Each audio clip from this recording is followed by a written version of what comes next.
So here we are again in the spring of 2022, and many of us are looking at going back to virtual school.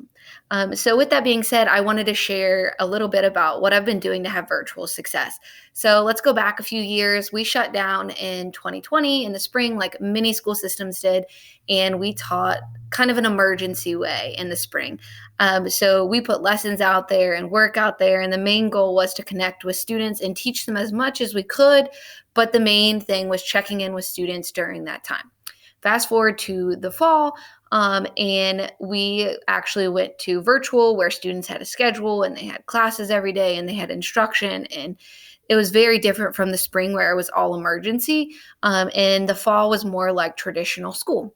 So I taught virtually in the fall, and then my group was allowed back in the school in the spring. So I went back in the spring and I taught in person. So come to the fall of this year, 2021, and I am teaching 100% virtually again. So there were some things that I wanted to do differently. I wanted to help the students have success. I wanted to help me be successful in this process. There was a lot to learn. So I'm going to share with you what I felt like helped me. So, teacher sanity, that is a really big thing. And I think we've gone through a lot in the last almost 2 years now. It's definitely changed from the beginning. There's been a lot of emotions for not just students, but also teachers with everything that's going on. So, the two biggest things I noticed is schedule and expectations. And those are the two things that are definitely helping me and my students the most this semester. So the first thing is the schedule. So each day I make a checklist on paper. I just write it out, what I need to get done for the day. And then I set my phone alarms. So if you think about it, at school, we have that bell. That bell tells us, okay, we're changing classes. All right, we need to go do this. That bell kind of tells us to get up and move around if we're sitting down or if we're standing in the classroom, that we need to move. There's a change coming, things like that. So, what would I do when the bell rings? So, in between classes, I would probably go to the workroom and make another hot chocolate or refill my water bottle. Other teachers would go grab coffee, go to the bathroom, things like that. Well, your alarm on your phone can remind you to go do that.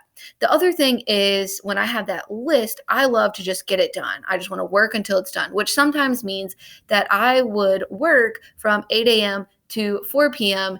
and then realize I'm so hungry because I missed lunch. So that schedule on your phone also is really helpful in letting you know, like, hey, you need to go do this, or hey, go do that.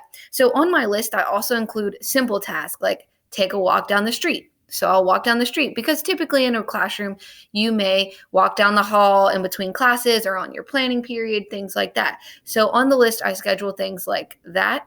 The other big thing is scheduling time to be active.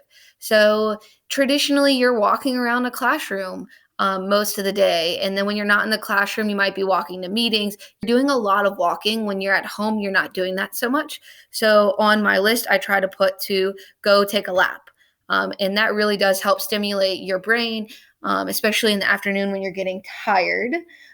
So I like to put that on my list. So that's made a huge difference. The other thing is expectations. And I know that I've seen a lot of different responses from this, from different stakeholders in this. The biggest thing I can say is set expectations and stick to them. So this year we have a deadline. When that deadline passes, there's a late penalty. And when the late penalty hits, it's done.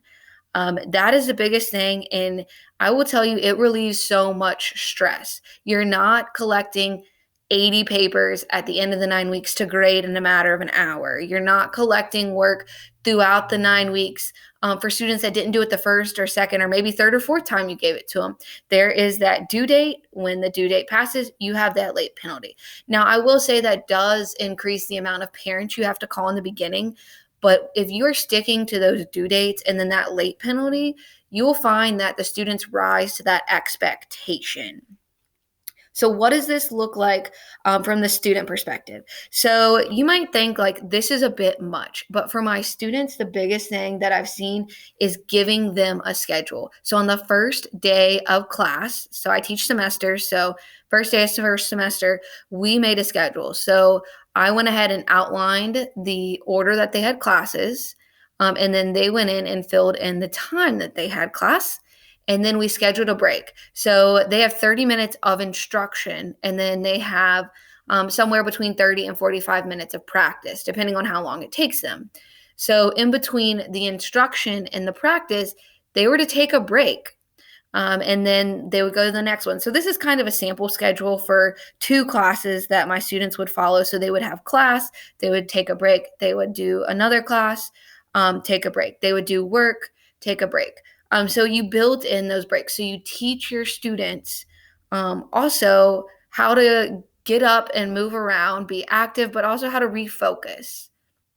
A lot of times people zone out if they're in a Zoom for an hour. So this is a good way to break it up. And this is the best way that I found to help my students be successful.